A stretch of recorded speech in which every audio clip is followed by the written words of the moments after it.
As I was saying, we have two choices tonight. One is you want to learn about Spring Boot from a various possibility amount of time, or everybody knows about Spring Boot and we can have some beers. What do you choose? Beers. Thank you. All right, I'm going to assume that you want to learn about Spring Boot. Good. So my name is Stephane, Nicol. I'm working for Pivotal. I'm a member of the Spring Boot team. I'm also working on the Spring framework, so the core framework. And I'm the lead of a service that we will see today called start.spring.io. If you don't know about that, we'll have a chance to discuss about it. But before we start, you'll see we'll have a lot of slides to cover. It's tonight, slideware, that's what you want in the evening. I want to ask a few questions. So the deal is everybody is supposed to raise their hand. And then when the answer to the question is no, you can lower your hand. And we'll see how much hands will be left. So who is a Java developer in the room? So the trick, it forces you to raise your hand. That's the trick. So if, OK? OK, all right. I'm going to assume that everybody is a Java developer. Fine. Who knows? Who doesn't know, sorry, in the right sense? Who doesn't know about Spring at all? OK. There's plenty of hands missing there. OK, who doesn't know about Spring Boot? OK, fine, you're shy. That's funny. OK, good. Right. OK, so that's it for the slide for now. So it's a joke. We're not going to do slides. Oh, that delay is going to kill me, I'm sure. OK, so right. So what I want to do for the first part of the talk is to build an app with you. So it doesn't really matter if you don't know about Spring. It matters a bit if you don't know about Java. But that's the Java user group, so I would kind of expect you know about that stuff. And I want to show you, so if you don't know about Spring, you can put that on the side for now. Because as you'll see, the app is pretty simple. I want to show you the kind of developer experience that Spring Boot is giving you, the kind of tools it gives you, and the kinds of base infrastructure it gives you, and ultimately how it helps you deploy your application to production. And to do that, we are going to build an app. And so let's get started. So if you want to build an app with Spring, remember I told you about start.spring.io. You go to, oh, shit, sorry. So there is a delay. You go to start.spring.io and you end up here. So this is really a very, very basic website, a really basic service. So the goal is you want to start a new app, you want to start a new project, or you want to prototype something, or you want to create a new service within your architecture of services. It doesn't matter what you want to do, you want to start a new project. So you go to, the idea is you go to this site, you choose the build system that you want to use, you choose the programming language you want to use. So all my jokes need to be delayed by 2 seconds, I need to remember that. And then you need to choose the Spring Boot versions that you want to use. I didn't click, there we go. And usually you get the latest, right? So there's also some opinions about things. You may deviate from those opinions, obviously, that's perfectly fine. But as you'll see in the rest of the demo, if you don't have an opinion, then we will provide something by default for you, for what you're trying to use. So I'm going to stay with all the default, and you can see here basic information about the project I'm about to create. And then next, it's basically the shopping list for dependencies. So what kind of app are you building? So I could say, I want to build a web application. So I'm typing a few keystrokes, and then I have things that I can add. So OK, let's build an app. A web application, I want to use JPA. I need a database for that, so let's select a database for that. I want to, I don't know, I have some data, the data of my repositories, I want to expose that as a REST endpoint. So I want to expose the data, each domain of my domain model as a REST endpoint, where I can create new instance, delete instance, etc. Because it's very sensitive data, and it's a web application. I want to secure that web application, right? So, yeah, basically you shop for dependencies. And if you click Generate Project, it's really interesting because I do the thing, and then I have 2 seconds to actually show you on the screen what happens. Actually, that delay is quite nice. So you click Generate Project, and you get a zip. And that zip file, nothing fancy, so it's not about code generation. It's not about, okay, let's create an app that starts and do plenty of things, and then you have to remove all the crap that you don't care and just start coding. No, it's not about that. It's really about generating a structure. So the next step is you basically open the zip and you fire your favorite IDE, and then you configure the project and you can start coding. Okay? But there is an easier way. Regardless of the IDE that you are using, you can do that right from the IDE. So all the IDEs have an integration for that service. So let me show you that. So I'm going to create a new project. I'm going to choose Spring Initializer here, which is one of the options for a new project. You can see that it's pointing to the same service. And then it's going to be the same thing essentially. So I can choose the programming language, the kind of build system I want, etc., etc. And here, for now, I'm just going to choose web. So I want to build a web application. That's all I have. And some. Is it big enough, by the way? Probably need to increase the font size a bit. Okay, so next, and then what that does is contacting the service, getting the zip file, extracting the zip file, configuring the IDE, and voila, you have basically your project is open in your IDE, you can start coding. So again, if you're using Eclipse or NetBeans, you can use the same thing. The feature is a bit different, but essentially it's the same system. So what do I get? I told you it's not about code generation. I get obviously a build. I get a main application. So let's dive in there directly. I get a main application that doesn't do anything. I have a test that I can fill in with whatever feature I'm currently building. And I have a configuration file. So that's the thing you see here, application.properties. That's a configuration file that allows you to customize the way your application works. We'll see what that means in a minute. Okay, so new tool. So what do you do when you build a new tool? You do an hello world kind of app. So let's do that. By the way, feel free to ask questions, shout. I can increase the font. Thank you. Right. Oh, I know. On your laptop, the fonts are very big. Right. On laptop margin, it's a bit like that, the font.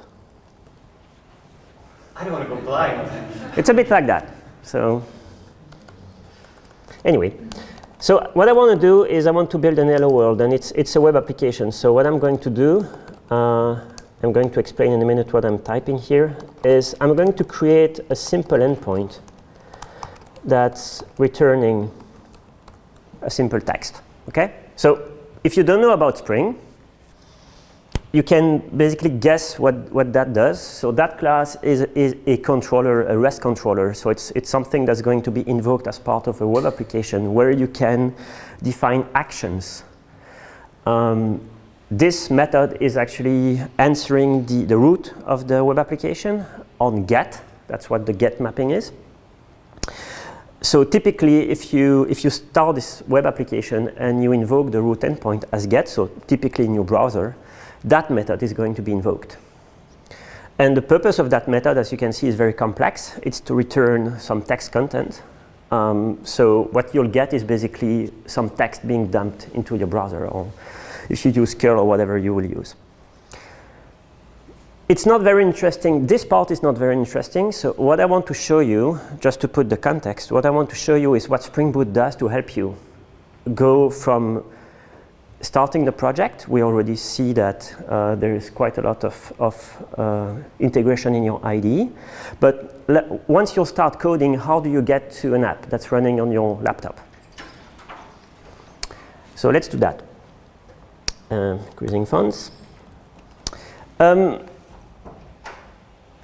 This is a Spring Boot application. As you can see, it's very complex. It has a main method, and the main method is basically saying, run this application for me. And if there is some arguments, just pass that, in case that the application may require that.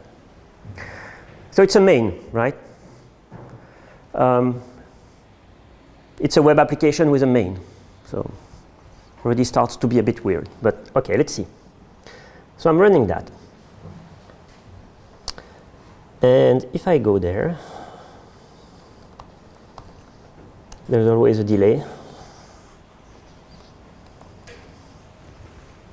Okay, so I have an application working. Okay? Questions? I'm going to explain for those who are shy, don't dare to ask, how the hell is it working? Well, I'm supposed to explain anyway. Okay, so you have a web application, and it's a main method. Where is Tomcat? Where is Jetty? Where is Undertow? Where is my application server? Right? No application server, no. Don't do that. If you want to debug this web application, how do you do it today?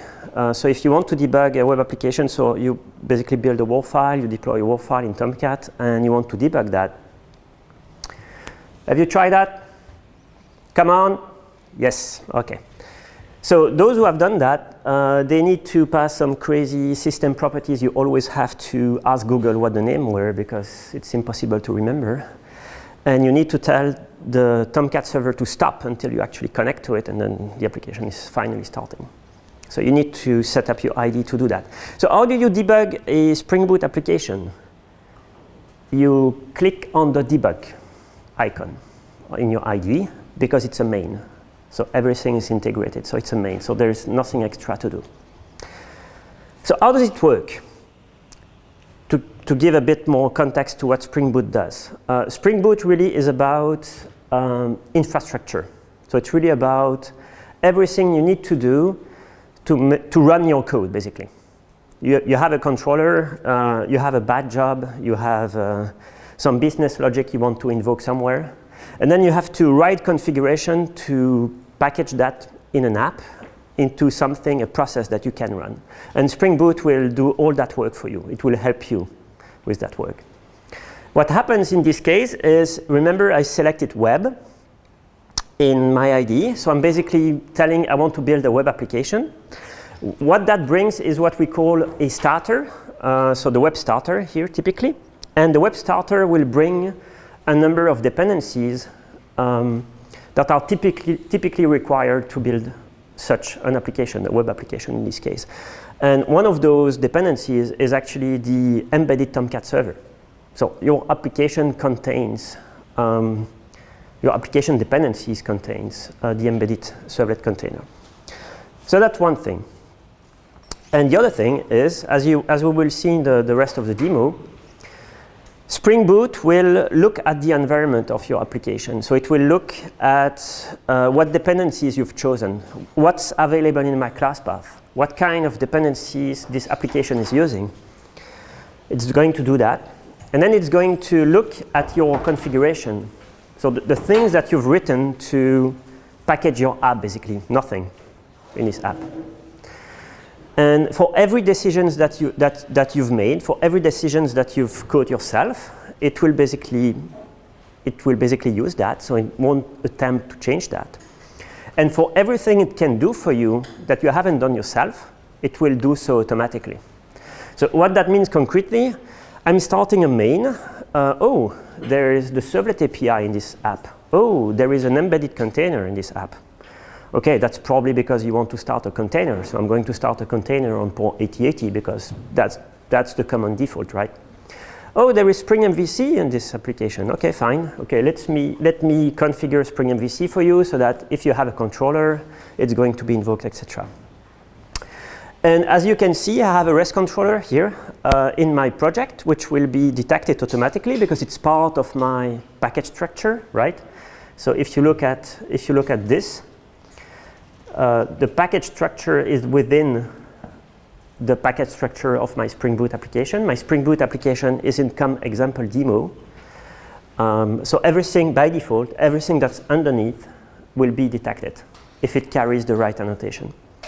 So that component is going to be detected automatically. It will be configured with Spring MVC, and you have an app on AT-AT that actually works.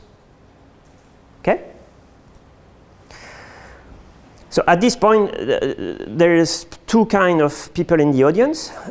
Those who is this crazy guy? I mean, I don't want that. It's way too complex. How am I going to debug my app if it's doing all that things behind the scenes?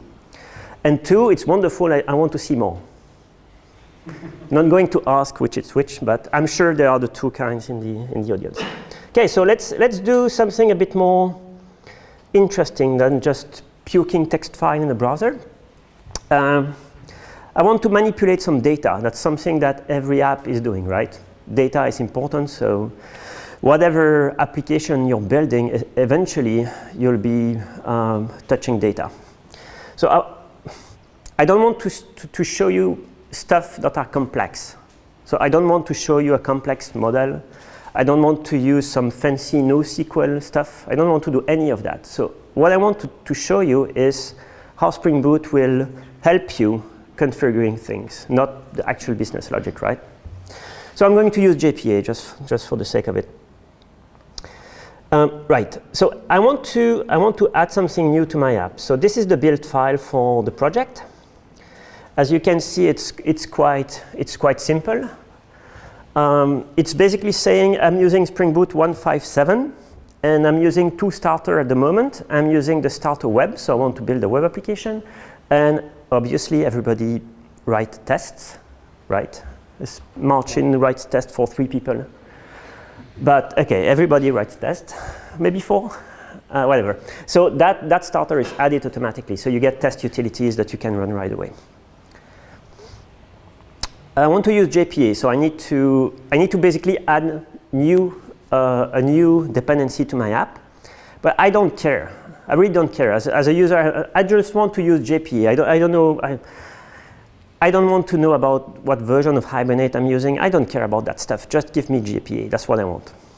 So the way you do that with Spring Boot, those Spring Boot starter, actually they follow a convention. And there's a bunch of them.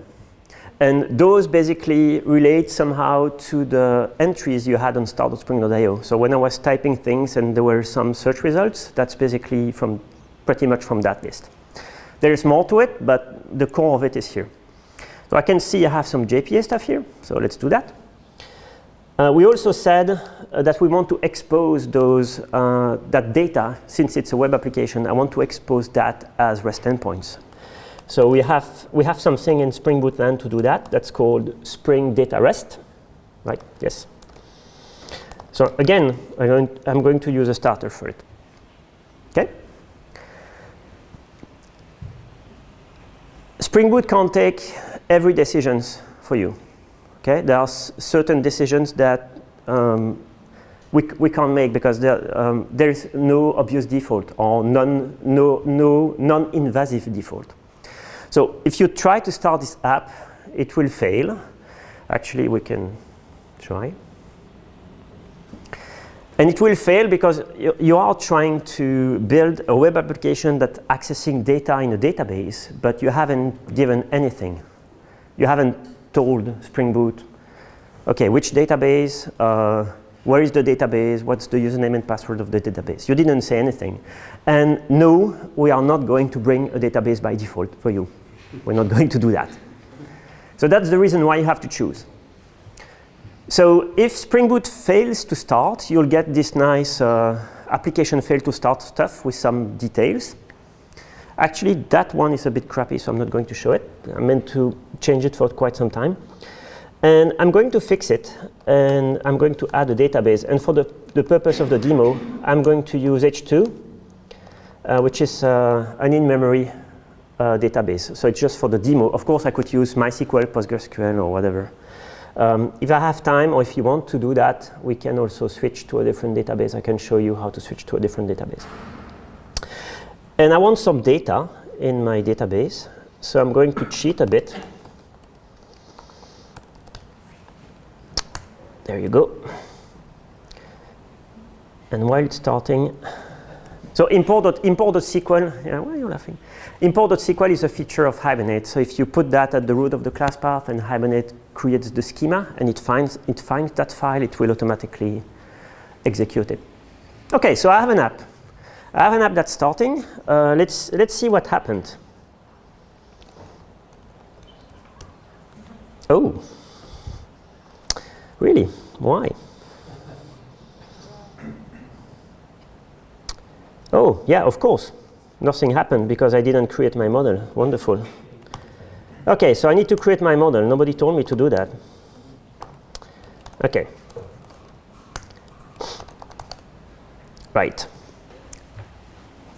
This delay is killing me. So I want to showcase really something nothing fancy. So it's a speaker entity. So if you've used JPA before, it's nothing fancy, right? It's not Spring Boot specific. It's not Spring specific. It's just plain entity. Who hasn't used JPA? Hasn't used JPA. You know, I reversed my question because you don't raise your hand. So if you haven't used JPA, you're forced to raise your hand. Otherwise, you have used JPA. That's the deal.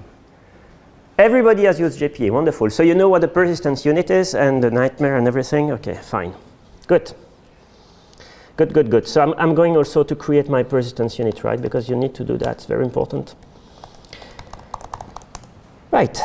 The other thing I want to do is I want to create a repository for my entity. So I'm just going to have a single entity in this app. So again, very simple, not the purpose to show you a complex model. And this is using a feature from Spring Data. So Spring Data JPA allows you to very easily create repository implementations. It provides base interfaces for common use cases. So you can see that this interface extends from CRUD repository. So it's going to give you a save, a delete, an update, a find by ID, stuff like that. So the usual methods that you have to write on a given entity will be given to you for free. And then you can also, that's a feature that exists in many frameworks, even though if you're not using Java, I think Rails, they have stuff like that. You can also write methods with a certain structure, and that's going to infer the query that you want to execute on the system. So find by Twitter is going to do a select from speaker where Twitter equals whatever, and that's going to return the speaker matching. And the return type is basically giving a hint to the underlying system if it's okay to have multiple search results or if only one is expected. So this has nothing to do with Spring Boot. Actually, if you look at the import statements, there is nothing Spring Boot related in that. So this is something you could build without Spring Boot at all, because what Spring Boot will do is configure the infrastructure for you. Okay. So let's go now. My entity has been created. Thank you. There you go. Right. So this is the same principle applied one level down, right? So we started with a web application with Tomcat, MVC, and some code. And OK, we detect that you have no opinion. I'm going to show you when you have an opinion what happens, by the way. For now, this is a vanilla app. There's no configuration here, nothing. You just write code and stuff happens. So what's happening here? One is you've added a database or at least a driver or something that allows us to create a data source for you. You haven't provided a data source, you haven't provided a configuration, so we don't really know what to do. But it happens that an in-memory database, in-memory capable database is on the class path.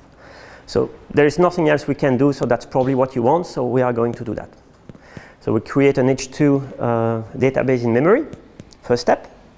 Second step, when we added Spring Data JPA, that's going to add the JPA API and Hibernate. And oh, you have Hibernate on your class path. What could possibly be the reason? probably because you want to use JPA, right? See no reason to add Hibernate in your app if you don't want to use JPA. If you know a reason, please tell me.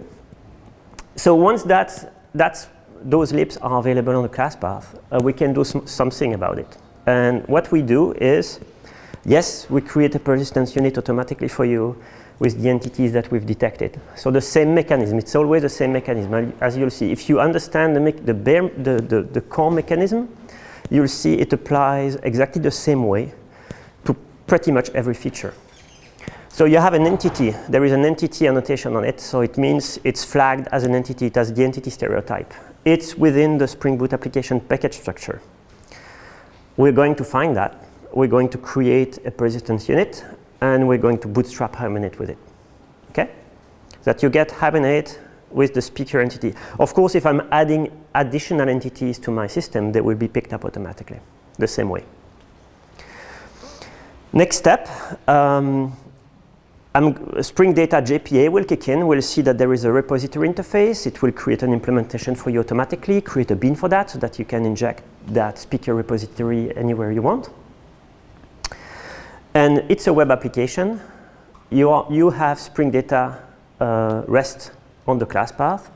So we are going to expose REST endpoint for each repository that you have. So the speakers that you see in the URI, it's a convention. We basically take the name of the repository, speaker repository. We remove the repository part and we add a S. So we put it plural. It's just a convention. If you don't like that, there is plenty of ways for you to tune how repositories are named, how they are mapped. Let me show you the search queries so that you make a sense of the annotations that I didn't explain so far. So if I go to search, it's going to tell me the search queries that I have on the system. And you see that one is by Twitter and the other one is the name of the method, right? So if we go back to the code, then you can see that there's some tuning being applied on the first one and not on the second one. So again, all that doesn't matter. It's Spring Data REST features. If you want to know more about that, you go to their documentation if you happen to do that, or Stack Overflow or Google or whatever. And okay, I want to rename my repository. You'll search and you'll find an answer. But the bottom line is you didn't have to configure that stuff to actually start trying it. Okay? Questions? So I'm wondering the two types, which side is going on which side? I'll never know for sure. Okay, right. So I want to show you a bit more. I want to show you how to secure this application. Okay? So let's try to do that. I want to secure the application. So if I want to add security to my app, I guess you get the idea now, right? There is a starter for it. Yes, there is. Okay. And let's actually start this application like that, with no further ado. And there we go. That's more than 2 seconds, actually. Okay, so I have a login, wonderful login, by the way. We fixed that in 2.0. It's pretty crappy. So if you can't see it, it's above the first link. So there is basically Spring Security is on the class path. Same thing again. Spring Security is on the class path. You have no opinion. You haven't said anything. There is no configuration. There is no code from you about configuring Spring Security. So what can we do? Okay, let's secure everything. So the full web application. And let's just use basic authentication. So obviously you don't want to use that, right? I hope. And then you'll go to, okay, how do I work with Spring Security? What kind of, if I want to have a form login, how does that work? If I want to secure my application differently, how does that work? But the bottom line is you have something to start with, right? So, okay, I need to log in this web application to see how many of you are still alive. I'm going to ask a question. Right? So what's the default username? User. Sorry? User. User default username. 1. Password. If you know the answer, don't say it. Generate. So I have password, no. Scott Tiger, it's no. Anything else? User, no. Admin password, no. The username is user, so you can focus on the password now. So I'm going to type it, so just it's clear. No. Okay. Right, so this is the place where I'm supposed to make a joke, and it will be totally ruined because of the 3 seconds delay, so I'm not going to make it. But more seriously now, we didn't want to have a default username and password. Because if we have that, then we have to write that somewhere in the documentation. If you happen to read that, I know it's not happening a lot. But if you do, then we would have to write, okay, the default password for a Spring Boot application with Spring Security is Spring Boot or password or whatever. And we don't want to do that, because if you manage to build an app and we did that for you by default and you push that app somewhere and you forgot, then anybody can log in. So it's really, really bad. So what we do instead is we generate a password in the console. So as you can see, it's very small. It's very easy to remember, right? Okay, let me paste that. Copy that, sorry. There you go. Just to prove that it works, otherwise it's a bit useless, right? Okay, there you go. There you go. Whew. So essentially, there are two things happening with this. One is it's impossible to remember, like every good password, right? That's one. 2, every time you restart the app, it's changing. So it's not like you can write it somewhere and then it will apply. No, every time you start the app, it's changing.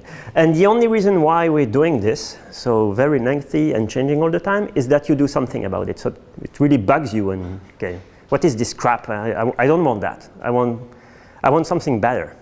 And to force you to understand how security works and try to fix it, okay?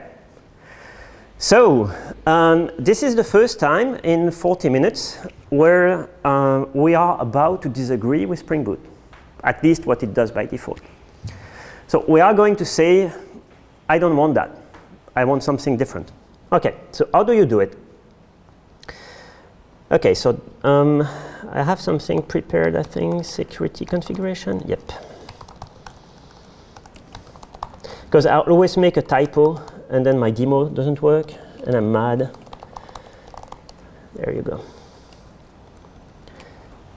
So there are many ways to have an opinion. There are many ways to disagree with Spring Boot. There are many ways to customize how Spring Boot works. I want to show you all of them. The most basic one, not necessarily the easiest one, but the most basic one, is actually to write what you would write if you didn't use Spring Boot. So basically, when you compose an app, regardless of the framework that you're using, at some point you need to configure things, right?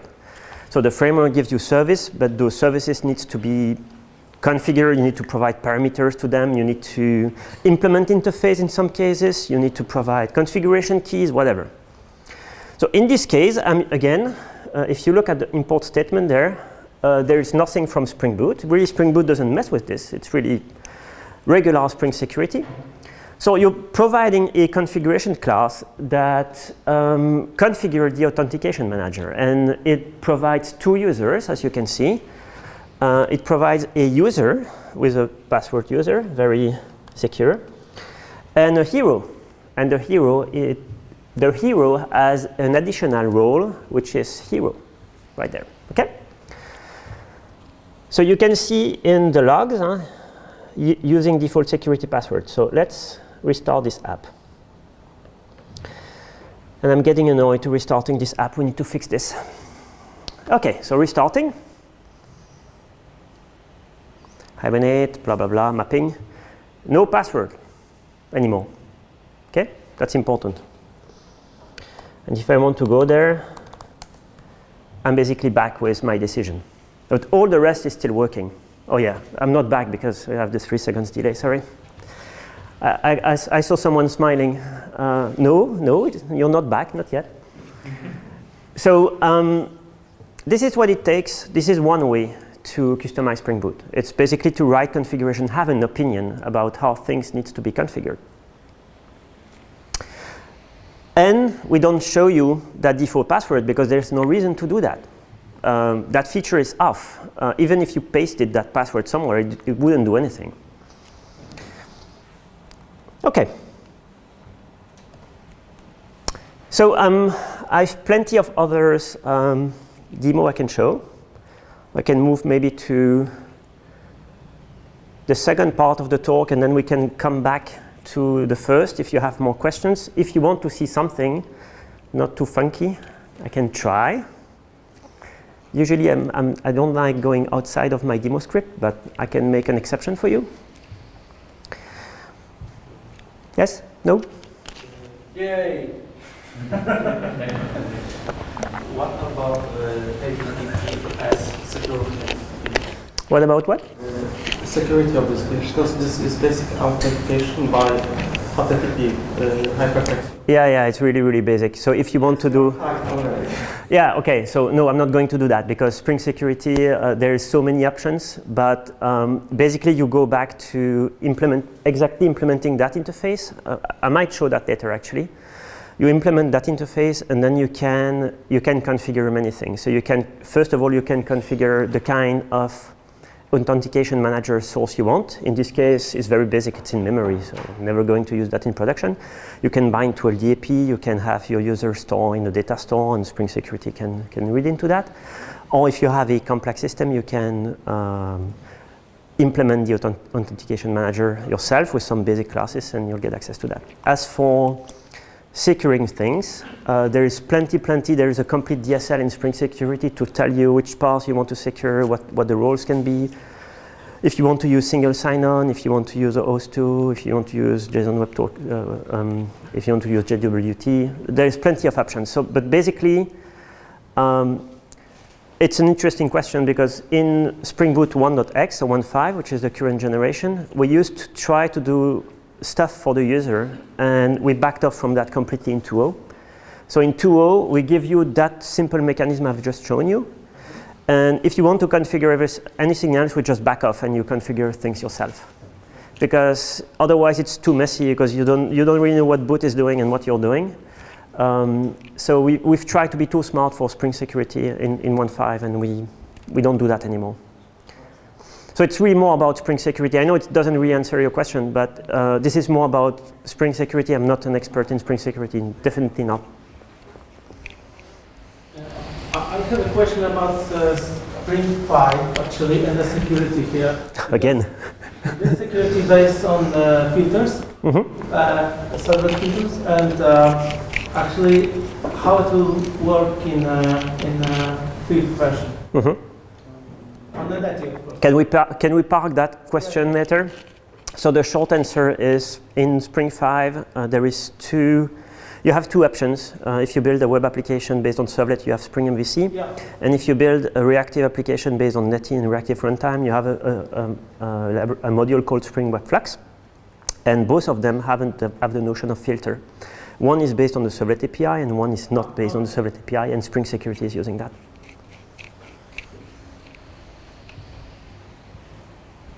Right, I'm not taking a chance for a third question, so let's go directly with the second part. Okay, so fine. Have you noticed that I'm coding with you this app, adding stuff, adding dependencies, new technology stuff, starting, restarting, and everything, and I didn't left my IDE a single time. I didn't go on a shell to build some script. I didn't go to extract Tomcat somewhere. I didn't copy files around. I didn't do any of that. So the reason why I'm saying that is because it's very important. Context switching is something that may be very costly if we have to do that very often. So what we want to do with Spring Boot is really, and that's the reason why you have this main class that you run with with simply running the app. So if we go to this demo application, I know it has a fancy icon, but it's nothing. It's really a main class.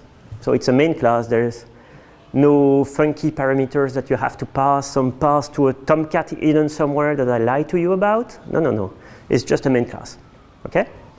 So if you go in NetBeans or Eclipse or whatever IDE you're using, it's really about running a main class, nothing more.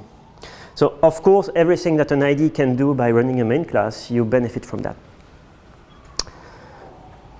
So we've been mostly talking about how Spring Boot can help you build features. So you have a task, you have an app, you need to implement some features, and Spring Boot will help you to basically configure things and have your app running. But what Spring Boot does also is give you common services that any application needs. What I mean by that is managing your configuration, debugging your application in production, getting information about your application, getting statistics about your application. Okay, this is something that any application every application that you build, eventually you'll need those features, and it's even more important if you have a distributed system. So I want to show you a feature of Spring Boot that's called the actuator, and don't ask me what. Do you know what actuator means? No. Thank you. I don't either. It's written in the doc, but nobody reads that. So you get the idea, right? If I'm talking about something, there's a starter for it. There you go. Right. So this is going basically to bring DevOps features to your app automatically. Okay.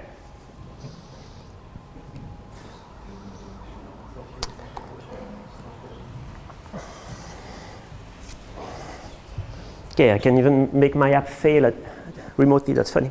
Okay, so the first thing I wanted to show you is namely, actuator brings a number of endpoints, and those endpoints will provide common information about your app. And the first one I meant to show you, you probably can't read that, is env. So the purpose of that endpoint is to show you the environment of your app. So what kind of system properties of what are the system properties of the process? What kind of configuration keys have you defined on this system?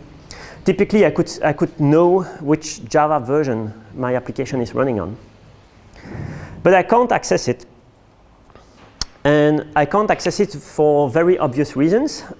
This is an admin kind of feature, right? So even though I've configured, and that's what I'm telling about backing off, because that's the part where it's confusing. Even though I'm configuring Spring Security, I'm giving a user, my hero user and my user, it doesn't necessarily mean that I want those to be able to access those endpoints, because Spring Boot doesn't know if that's what I want. So by default, in the 1.x line at least, those endpoints are secured automatically with a role. I used to make a joke, and then now we added the role to the output, so I can't make that joke anymore, so that's really painful. So the role is actuator. So you need the actuator role in order to be able to access this. Clear? So you need to be logged in and have actuator role. Okay, fine. So how do I fix that? Very easy. I'm going to show you. All right. So I apologize, Spring Boot. I was a moron. There you go. This is your role. Okay? This is one crappy way of fixing the issue.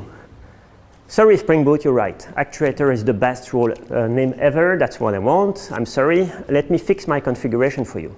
Okay? Who wants to do that? Nobody. Thank you. So nobody wants to do that. Let me remove that, because once I forgot I added that and my demo didn't work, and I wasn't understanding why. Okay, anyway. No, my demo was actually working and then didn't know why it was working. So, okay, let's go back.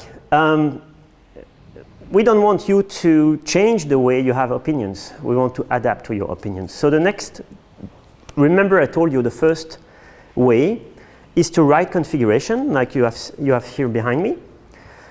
But if you want to tell Spring Boot, no, actually the hero is fine. In my app, the concept of an hero is someone who can definitely see the env. That's what I want. So I don't want your actuator crap, I want hero. So you want to tell that to Spring Boot, but you don't want to write code for that, right? It's really a simple property, it's not like a big deal. So this is the second way of configuring Spring Boot, is to basically use this application properties thing, which allows you to input configuration keys. As we will see, if we don't, please remember me, because I usually forgot that part.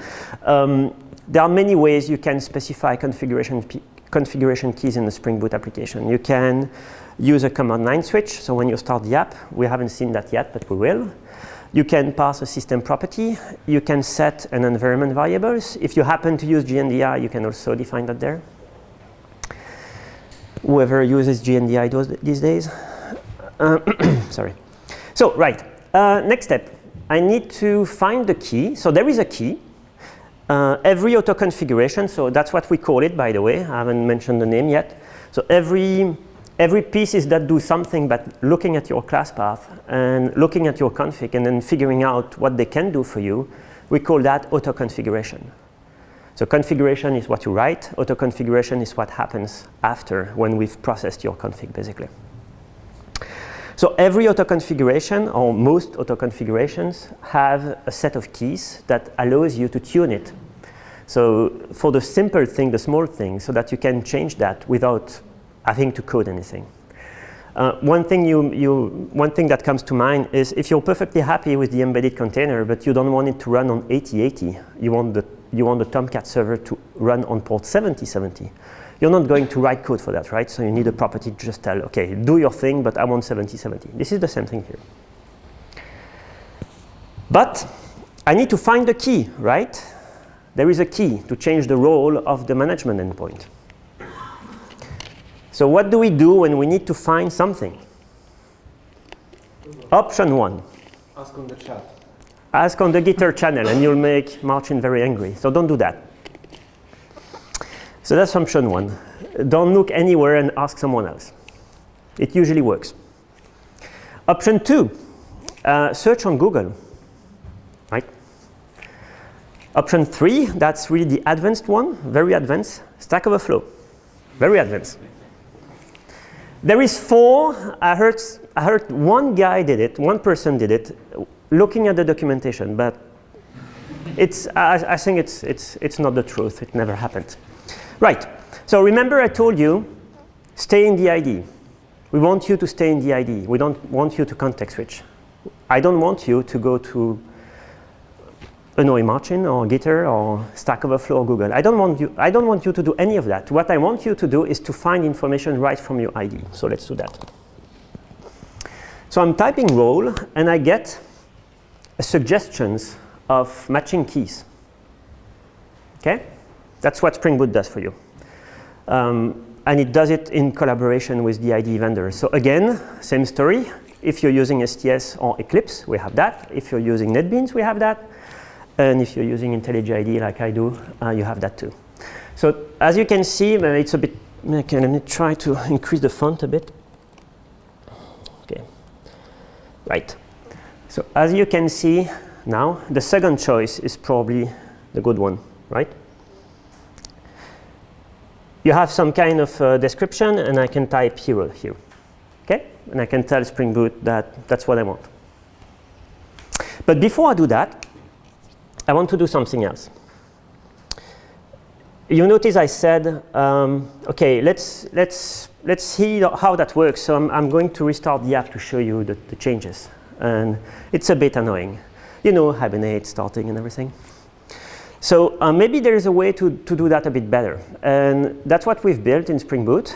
We've built a set of tools that you can run in your ID and that will give you development-related features. So there is no starter for that. Sorry, that's inconsistent. But it's called Spring Boot DevTools. There you go. And it's an optional feature. You don't need that to run the app. You definitely don't need to do that to run the app. It's something that you use within your IDE. OK, so let's go. Again, I'm not doing anything. I'm just adding that. And some features will be added to my application. Right. So the first feature, and I'm going to go back to this problem, the first feature is obviously you won't be able to see that. In the upper right corner, there's an icon that says enable a live reload. So if you've built a web application, you probably know about live reload, right? So just to make sure there's no confusion, live reload has nothing to do with us. It's a separate company. It's nothing to do with Spring, nothing to do with Java. And what they do is they build, they have a server specification and a server implementation that allows you to control your browser. So the idea is you're making some changes or you're working on something. Your browser is basically connected to the server, and the server can send commands to your browser. And that's very interesting when you're working with a web application, and especially when you want to see changes without refreshing the whole application. There is some smart way of refreshing some part of your app. That's what that thing does. But we don't care about that. Well, you do if you're building a web application with a client side, but I don't do that, so I don't care.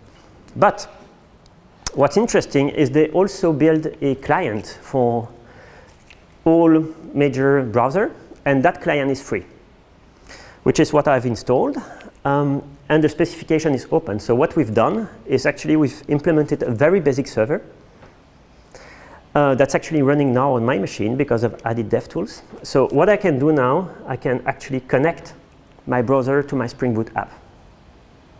Okay? So it's saying, OK, we need actuator.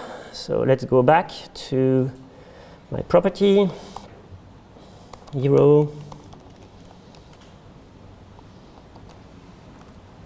Right. There you go. So that's the second feature of DevTools. Interesting one. I didn't restart the app, right? I added this key. I said, OK, I want hero now. I saved in my IDE. What DevTools is doing, basically, I mean, the explanation is much more complex than that, but the basic explanation is DevTools, when you run it, is watching your files. So it's basically watching your resources, watching the resources of your project. And when the timestamp of a file has changed, it takes an action. And usually the action is some smart restart of your app. And once that's done, basically asking the browser to refresh. Okay? So you get the same kind of user experience that what you do with the traditional live reload, working on the client side, but this time it's actually working also with the backend. So you can see the environment endpoint now. I have system properties, I have like plenty of stuff, but more importantly, what I get is this. So the application config there, I actually get, OK, there is a file at the root of the class path named application properties, and that file defines that key, right? So there. So if you are looking into an application in production and you don't understand why it's behaving that way, why is this thing behaving like that? It must have this value. Then you can actually look in the environment, and you could also do something like give me the actual value of that thing. So it's a REST endpoint. So if you add as a path variable the name of the key, it will give you the value of the key. So you can very easily, if you have a management system, for instance, that makes sure that all your processes run with a certain Java version, that's an HTTP GET. You just ask the DevOps team, do an HTTP GET there, and you'll get the answer. And it works with any app. Any Spring Boot app you build, it will work. Right. So what we have also is all status. Basically, is my app is running properly? And this has a set of components that are also auto-detected, by the way. So the auto-configuration mechanism is composite. So you can see the second one, the DB one. You didn't create anything, but since we auto-created a data source for you, down the road, we detected that you have this data source, and we know that we can create what we call an Earth indicator for it. So basically, every time you do HTTP GET on that thing, it's opening a connection and running a dummy query just to make sure that the database is answering. And it gives you the output of the run query. So I can say my database is up and it's H2.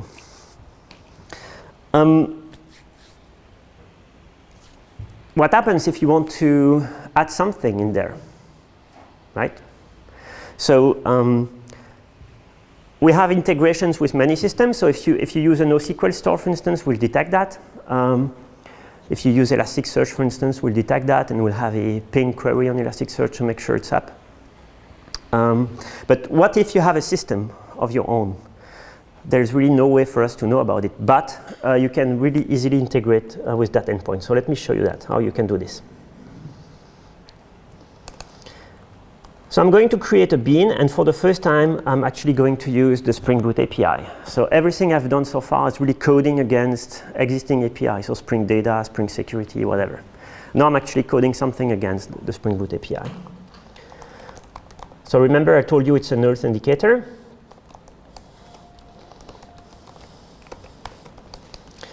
Okay, so I'm creating a bean, and what I can do, I basically can do anything I want. So every time the Earth endpoint is going to be invoked, that code is going to be invoked.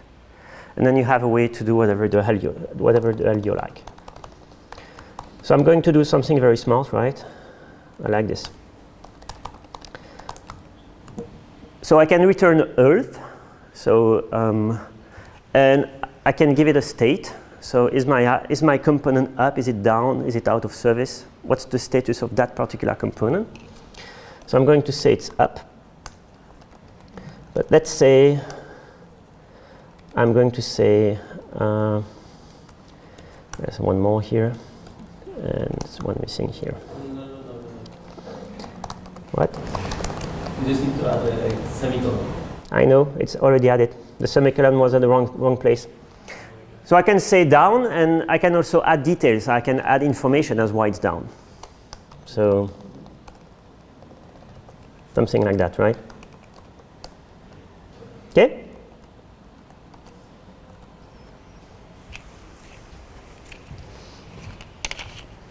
It's funny, I actually can walk away from the keyboard and it works. Interesting. So the reason why I'm walking away from the keyboard is, even though there is the 3-second delay, so I mean I could cheat, you would totally not see it. But what I really want to show you, because I mean you need to understand this, is you don't need to interact with the browser at all. You just change code, you save, you go back to your browser, and after a few seconds you basically get the idea. This is changing Java code, right? I'm changing freaking Java code, and it's being updated. I don't know if you... No? Yes? No? Yeah. Usually I get like, oh, it's wonderful. Anyway. So we have a new endpoint now called Warsaw. Sorry for not saying the name of the town properly. And it's down at the moment with my boo property. And you can see that the general status is down. So basically, there is some rules that you can tune if you like. Again, there's properties or some code you can write if you want to change it. But basically, my system is down now because one of the components is down. And eventually, it will go up. So the reason why I'm doing the random thing is more to show you that it's actually invoking the thing every time. So if you have a remote service, if you have any service really, and you want the DevOps team to know that your particular application has a problem because the dependency is down, this is again a standard way of doing it. Right. I can also trace requests. I can see incoming request headers, response. Could be interesting to understand what's happening with my service. And if I go down enough, I can see that when my application was down, the status code, the return status code is 503. So again, your DevOps team doesn't need to know about any of that crap. Just read the status code. If it's 503, it means the service is down. As it should be, because that's what the 503 HTTP status code is all about. I can also, get metrics from my app. And this has changed heavily in Spring Boot 2. So basically, I can know some basic stuff about processes. I can know things about the ratio of my data source. You probably don't have that on the screen now. Nope. There you go. So my data source is doing nothing. There is no open connection, and the ratio usage is 0%. But again, if you have a system in production that's behaving in a weird way, you can see, okay, my connection pool is full. You can see that right away using that system. If you use caching, we also expose metrics for your cache. There's plenty of things you can do. And as with the Earth endpoint, I show you, you can create a bean and you can integrate that in the standard reply. You can also create your own metrics. So there is an API, you can use that in your code and publish metrics, and they will show up here. And we also have facilities to export those metrics to whatever system you like.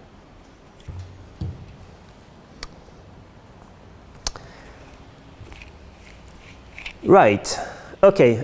One more question. If someone wants to go for beer, you just say so, right? Almost an hour. Who knows how to do a thread dump on a remote system using some console? Yes? You can either SSH and do JCMD, or there are other options. JConsole, Java site. Right. You can also kill -3 the PID if you're running on a system that supports that. But yeah, those are correct. So, okay, let's see. How many of you had to sign a 3-page document to be able to do that on production? No one? Oh, okay. Good. Thank you. Me too. So if you want to do a dump with Spring Boot, well, you do a dump, right? Shouldn't be that hard. There you go. You have a dump. Then you can export that data. You can also do a heap dump if you want. You will get a file. You can open a file with a compliant software that allows you to see what the heap looks like. So there's plenty of things you can do. And of course, all those endpoints can be secured separately. You can also disable them if you don't want to use them. There's plenty of things you can do.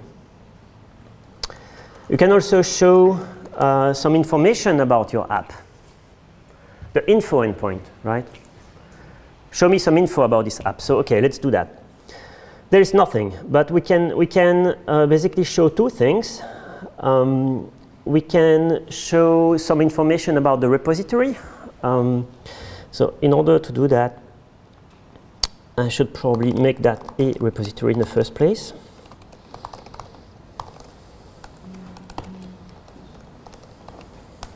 There you go. So it's a repository now.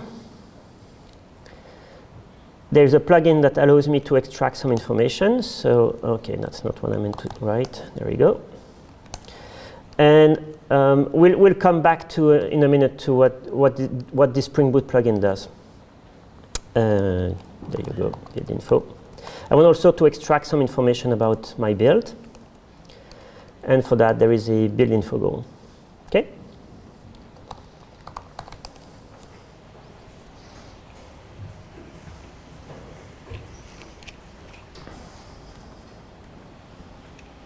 Boom, boom.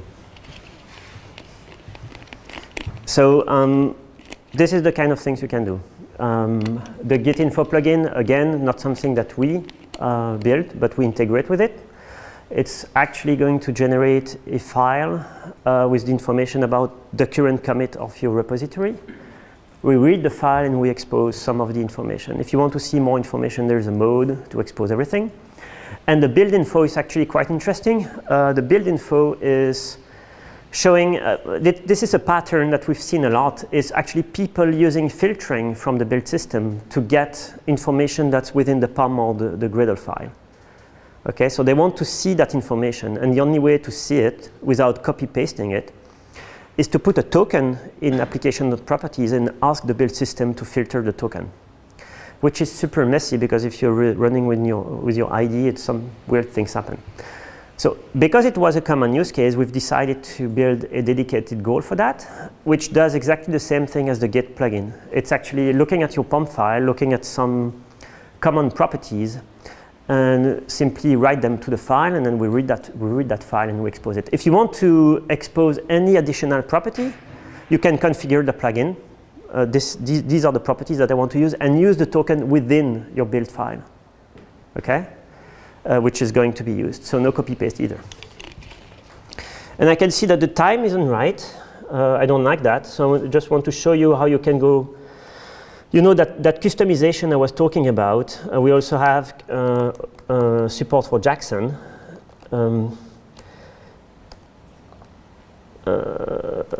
That's true. Right. Or is it false? I think that's true.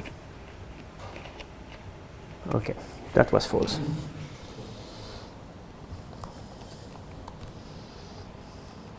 Oh, it's the wrong key. I don't remember actually. There you go. So you've seen spring.jackson.something. So again, if you're using a web application, you work with JSON, you work with Jackson. We auto-configure that for you. So there's plenty of things happening. And then you can tune the way Jackson works using the same mechanism as the one I've just shown you.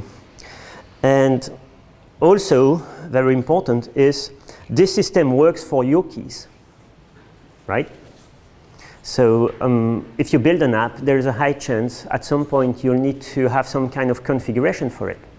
Some keys of your own to customize the way, not your business logic works, but you have to tune something. You can define those keys the same way and you'll get the same auto-completion as we do. So this system is completely open. It's not like the IDE has hard-coded the list of keys. There's a system that can integrate your own system to the auto-completion. You want to see that? Yeah. Tough crowd. All right. So, okay, let me do something very quick then. Oh, it's a Java class I want to create. So the first thing you have to do is you need to create a type for it. And configuration property, you've seen spring.jackson is about Jackson, right? Management.security.roles, management.security is about the security of the management endpoint. So there's some kind of hierarchy there. So let's do the same thing. And our hierarchy will be this. Okay? And I'm going to say I want to expose two keys, a counter,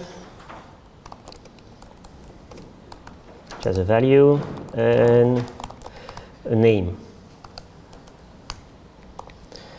Okay. Getter and setter for that. And some documentation. Okay? Easy enough. So by the way, this has nothing to do with the auto-completion yet. This is how you bind the environment to an object that you can use within your own business logic, your own configuration. So rather than playing with messy keys, the fully qualified name of the key, rather than playing with that, you actually use an object, and you don't know where the configuration comes from. You don't care. You have an object that contains the configuration, and that's what you use within your code. So to make the magic happen, I need to add something.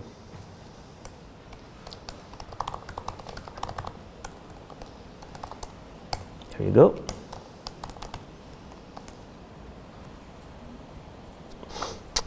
Right. So let me see if that works. Never works the first time. There you go. So what did I say again? There we go. Up. Wow. Easy, right? I had one. So the thing that you see that's interesting is you get the default value there, 42, and the doc. And you can write multi-lines doc if you want, that's fine. Then you can say, okay, let's do that. And okay, I don't know why I restarted the app because it wasn't necessary, but whatever. And if I go back to my endpoint now, it's the same thing, right? Nothing fancy. Like any other key. So it's not something magic that only works with our key. It works with actually any key. And other system built on top of Spring Boot actually uses that. So if you're using Spring Cloud, you've noticed you also have auto completion for Spring Cloud keys. It doesn't do anything fancy, just what I've done. And by the way, by doing this, actually it's not processed yet, but you can turn that into a bean that you can inject in your code. So that's really easy to work with, like any other component. Okay.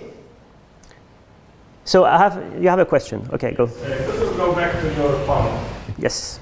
Oh yeah, I need to explain what the magic thing was? Perhaps? I would like to know why you mark these two artifacts in optional.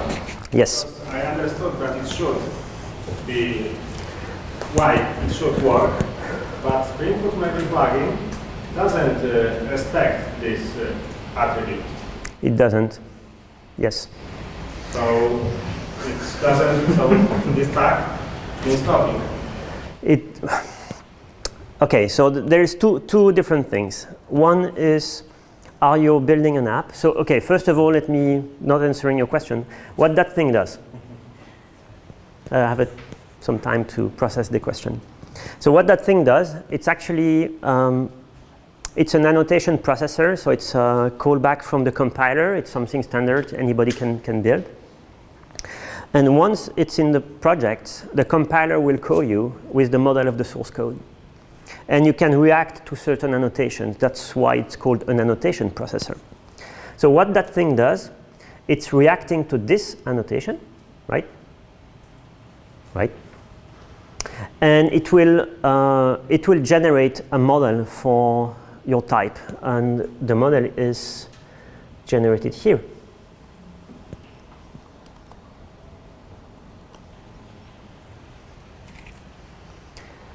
And the idea is simply reading that file. Simple. So there is nothing funky. If you don't want to use that system and you want to write the JSON by hand, just knock yourself out, write the JSON by hand, and it will work, as long as it's named that way and placed in that location. So to go back to your question, the reason why it's optional, it's not really a question. The reason why it's optional is because it's only required at compile time. Okay? So you don't actually need that to run the app. It's something that runs only when you compile the project. It's actually not required when you run the project. And DevTools is the same. So DevTools is actually something that only works locally, and that's not required. So the reason why optional doesn't work.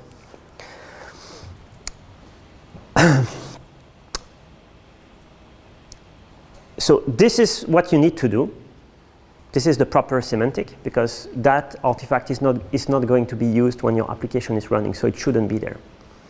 And usually, that is actually used, except if you're working on a small application. It's working in a module in a project where those keys are defined and the code is defined, etc. But if you have everything in one module, that's also the app, then you will apply the Spring Boot plugin, and indeed it will ship that.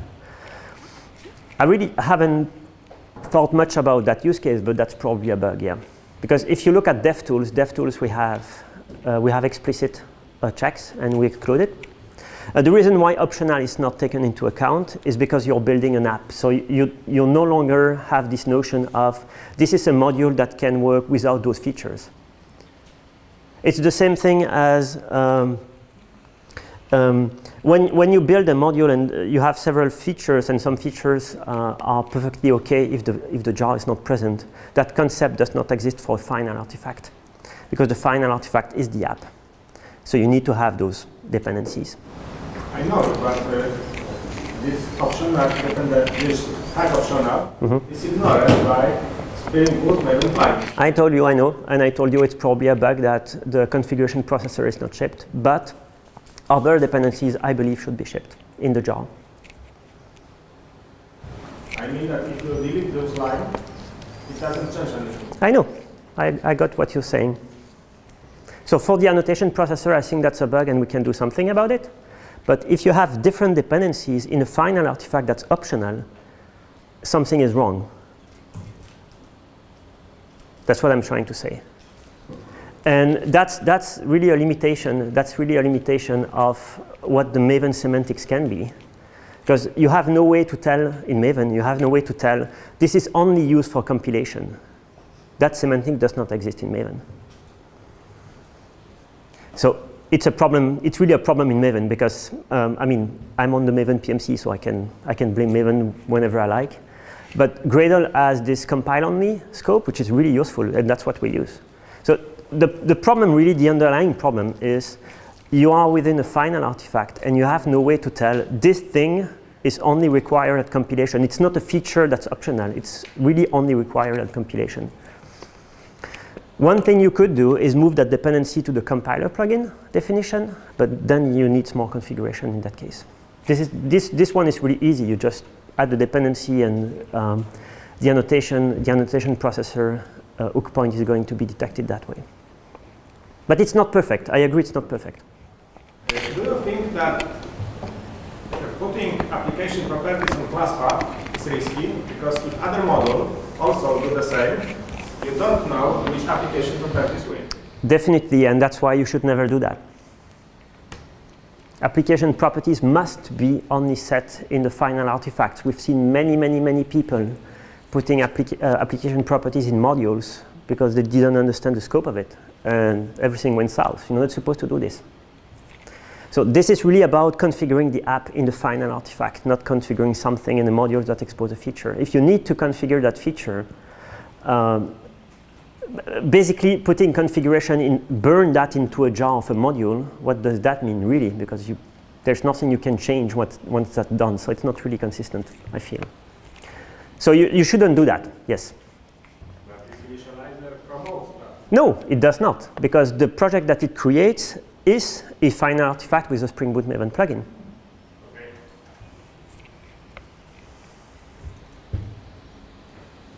Okay. Okay, so how much time? 20 minutes? Sounds fair? Yeah. Okay. Right, so you need to ship that application to your customer. So you can ship either NetBeans, Eclipse, or IntelliJ, and ask the customer to run the right? No, that's not what we do. Okay. Right. So you don't do that, obviously. So you need a way to package this application and make that something that you can run, and run as easily as possible and as many places as possible as you can be. So I'm going to go to the shell for the first time. There you go. Okay.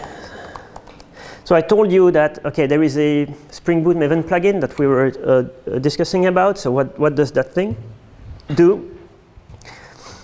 I'm just going to show you that in a minute.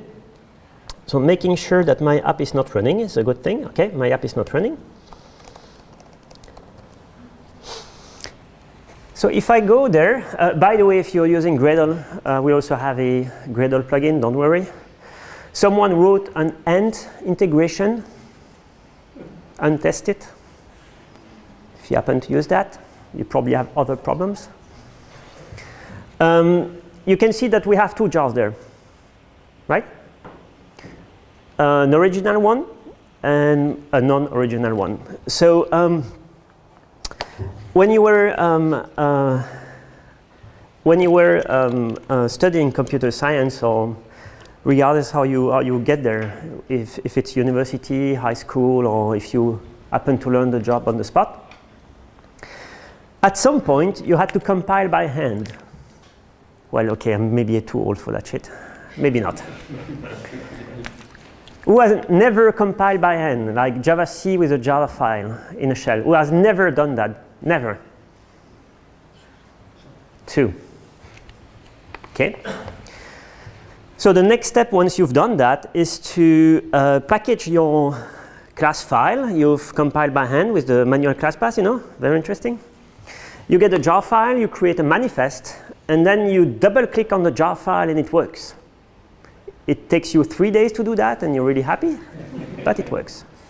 Okay, so joking aside, that's what we want to do with Spring Boot. We want to go back to the basics, right?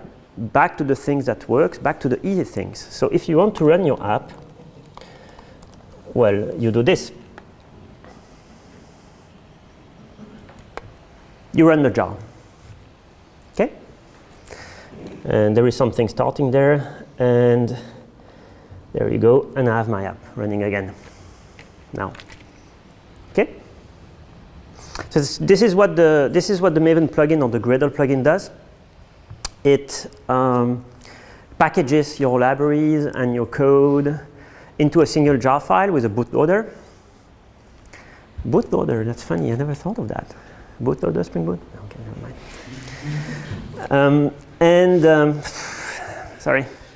I had no beer for the record, not yet. What that means concretely is you take that jar somewhere, you run it, and you have an app. And I told you that configuration properties, so customizing the application, you can do that in many ways. So you can apply the 12-factor principles to this app very easily. So for instance, remember I told you about changing the port, right? So I do that.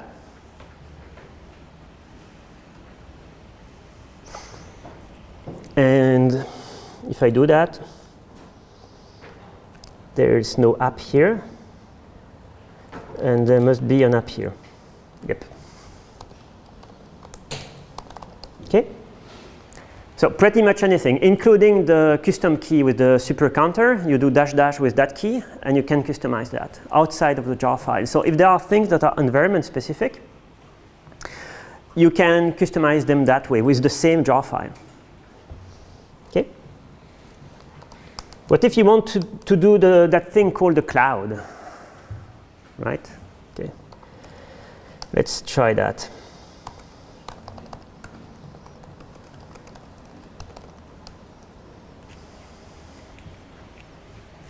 CF push, so I'm using a Cloud Foundry provider. I'm saying CF push, the name of an app. That's the name of my app.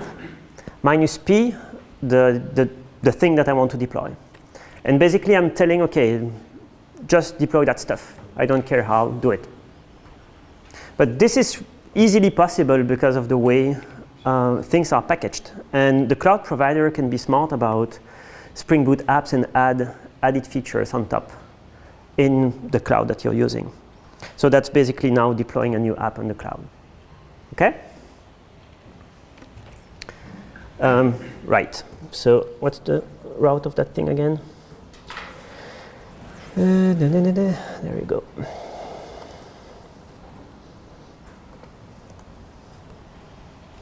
So it's not there yet. It needs to create a container and whatnot.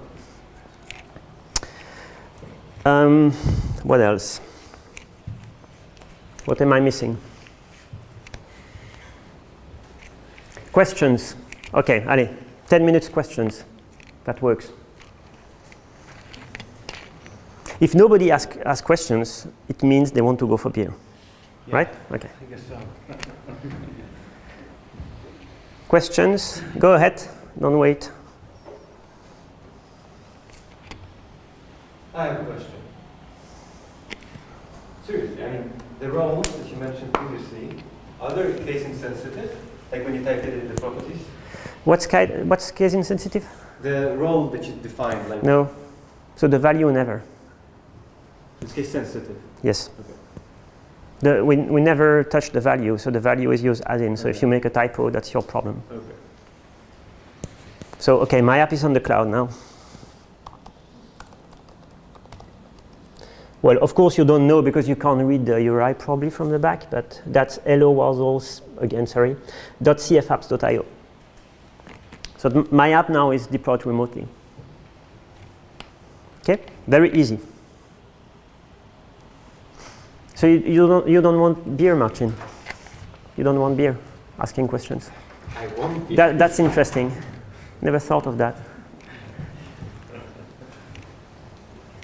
So the plan is to have beers or whatever you like, and I'll be there. So if you're shy and you don't ask during asking questions here, you can ask me after. Preferably after the third beer, because otherwise I won't be able to answer anything.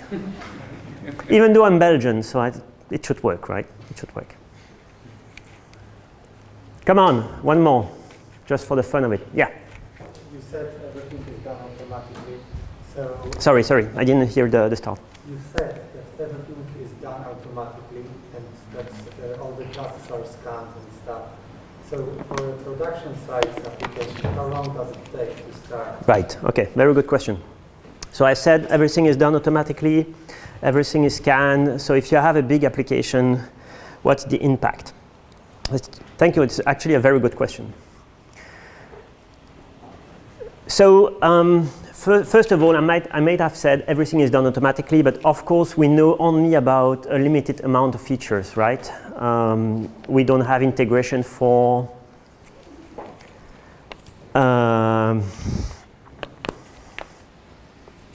We have integration for everything. Not Nah, directly, right? no, we don't have integration for I was about to say Cosmo DB, but we have that now, even though we didn't write it.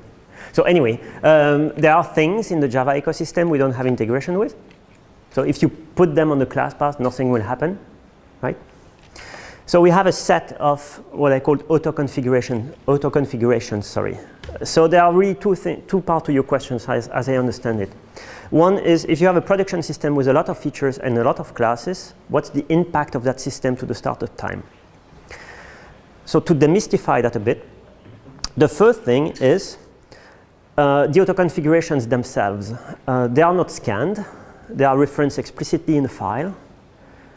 So you can, if you want to create your own auto configuration, you can do so. Actually, there's many third parties that do that. So for instance, if you want to use KML from Apache, or if you want to use SakesF, they've built Spring Boot integration. And what they've done is they've built the auto configuration on their side, and they've just created a file at a certain place with a certain key, and we actually look for that.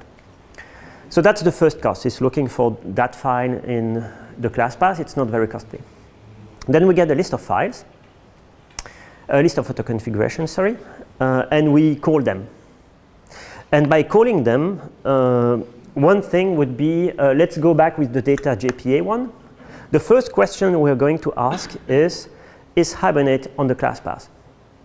Let's say the answer is no. Bam, done. And asking if Hibernate is on the class path is actually very, very cheap, unless you have a crappy class loader, Google App Engine. Otherwise, it's very fast. It's very, very fast. So that's the first thing. So let's say we have 200 auto configurations, which would be a fair amount. 80% of them will back off will back off immediately because you just don't have the feature. So that's one. Two, scanning your own classes. So we don't scan everything. We scan everything that's underneath that package there. By default, you can change that if you want. So if you create a class income example foo, and you put the right annotation and everything, we will never see it. So it won't be scanned, it won't be picked up, nothing. So there is a narrowed space where we actually look, which is the package of your Spring Boot application and all its children. We actually had a very interesting benchmark project in Spring Framework 5.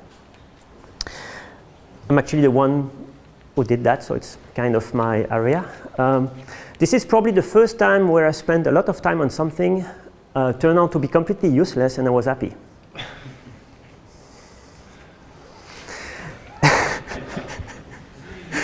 So what I've done is basically implement an alternative to class path scanning. So you've seen, it's actually also my baby, the auto-completion stuff. So we're using that thing to find components when you compile the code and generate a file. And Spring Framework load that file and just use that rather than scanning on startup. Okay, clear? So we don't scan the class path. We do that on compilation time for every module, and then we read the file.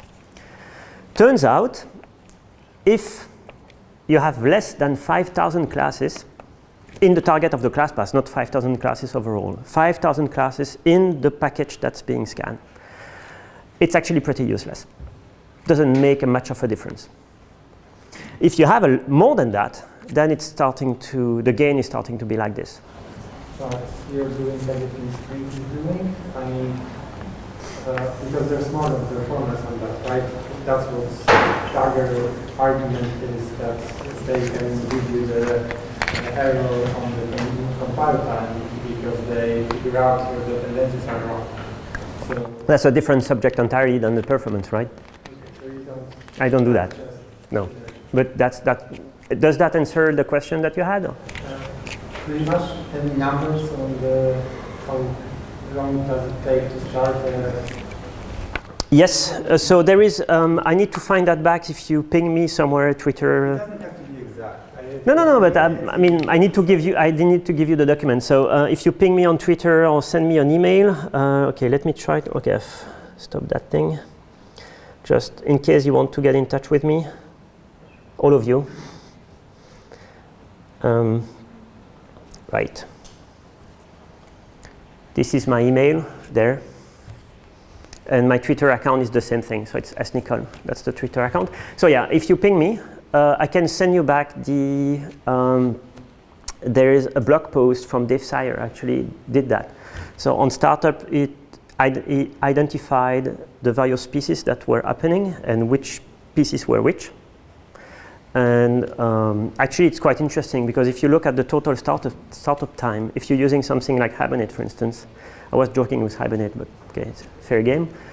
It's actually quite lengthy. From a 7-second startup time, Hibernate is like 3 to 4 seconds out of those 7. So it's really a lot. Then you need to count the servlet container, which is usually 1.5, depending on the servlet container. Undertow is a bit faster than Tomcat. And when you remove all that, remains what Spring does and what your code does. Because what we've noticed also is if you run things in post-construct, in constructors, or stuff like that, that may be costly, it actually is part of the startup time. Do you start all those components in parallel? No, we don't do that. Would be the dependency resolution would be a nightmare if we did that. Yeah. Okay. So unless someone has a question, I guess it's time for beer. Okay. Yeah, you mentioned about, you explained how this optional true flag works, but I'm wondering if it's possible to replace this with scope provided, and if so, how do you choose which options? So no, it won't change anything. So it's the same reasoning. So this is a final artifact. So we basically ship everything. It's been a complex subject really. The reason why I'm using optional true and not scope provided is because it's the wrong semantic. Scope provided means when you run the app, it will give to you, and that thing is not any of that. So not only if I would change that, it would have the same effect that we were discussing. So it would be shipped. But your build file would be wrong on top of it. Nobody asked me about WAR files. I see some heads like, oh, WAR files. So don't leave the room with the impression, again, we want to give you as many options as we can, even though some are maybe less interesting than others. But we want to give you as many options as possible. That's really what we try to do. So if you want to build a WoW file with Spring Boot, it's perfectly fine. We have support for that. So if you don't want a jar file because your customer doesn't want it, just build a WoW file. That's fine. We'll adapt to that. If you want to know how to do this, that's my shameless plug. Go to start.spring.io. Actually, we can do that now. It's really no biggie. So you go to start.spring.io. There is an advanced link here. And you can choose WoW packaging. And if you generate an app, it's a standard WoW with Spring Boot in it. And you can start coding the same way. You can also do that in your IDE. So you create a new project, select WoW file, next, next, next. And you'll get that. And by the way, you still get all the same features. So you can do, it's actually pretty funny. You can do java-jar, the WoW file, and it will start. If you don't want that, there is a way to actually tell don't ship the embedded container with it. So there is a way to say that, and then it's really a clean WoW file from, well, how it was designed in the first place.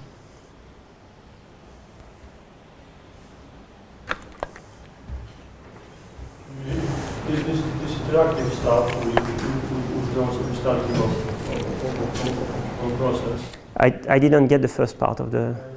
This interactive part where you don't have to restart the application to change, does it also, besides adding dependency form of files, no. Does it require anything else? Like to browse? Ah, right, no, nothing. So you need, in order to have the browser refreshing, you need to install the live reload plugin. So again, that's not us. So you go to... So it's browser plugin, right? It's what? A browser plugin. It's a browser, yeah, browser plugin. So you go to Chrome Store or Firefox thing, you just type live reload. You'll have a... So you could write it.